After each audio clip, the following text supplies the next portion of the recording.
Hi అండి. ఈరోజు egg chat recipe సింపుల్గా ఎలా చేసుకోవాలో చూపిస్తానండి. ఈవినింగ్ స్నాక్స్ లాగా చేసుకొని తినొచ్చు. ఫస్ట్ మీకు ఎన్ని గుడ్లు కావాలో అన్ని తీసుకొని బాయిల్ చేసుకోండి. బాయిల్ అయిన తర్వాత వలుచుకోండి. ఇప్పుడు ఆ గుడ్లను సగానికి కట్ చేయండి. ఇప్పుడు ఒక ప్యాన్ పెట్టుకొని బటరు పసుపు వేసుకొని కలపండి. ప్యాన్ వేడెక్కిన తర్వాత ఆ గుడ్లను బోర్లించి వేసుకోండి. అవి బాగా కాలిన తర్వాత రెండో వైపు తిప్పండి. తర్వాత వాటి మీద ఉప్పు, కారం, చాట్ మసాలా వేయండి. ఈ రెసిపీ సింపుల్గా చాలా బాగుంటుందండి. మీరు ట్రై చేసి నాకు కామెంట్ చేయండి. అవి కాలేలోపు ఒక బౌల్లోకి తీసుకొని కట్ చేసుకున్న ఉల్లిపాయ ముక్కలు, కొత్తిమీర, ఉప్పు, చాట్ మసాలా వేసుకొని నిమ్మరసం పిండండి.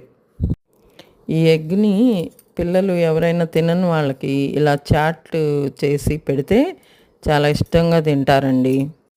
కాలిన ఎగ్స్ని సర్వింగ్ బౌల్లోకి తీసుకొని ఇందాక కలిపిన మిశ్రమాన్ని డెకరేట్ చేసుకొని తినండి. చాలా బాగుంటుంది. ఈ వీడియో కనుక నచ్చినట్లయితే రాజీ ముచ్చట్లు ఛానల్ని లైక్, షేర్ అండ్ సబ్స్క్రైబ్ చేసుకోండి. ఓకే అండి, ఉంటాను.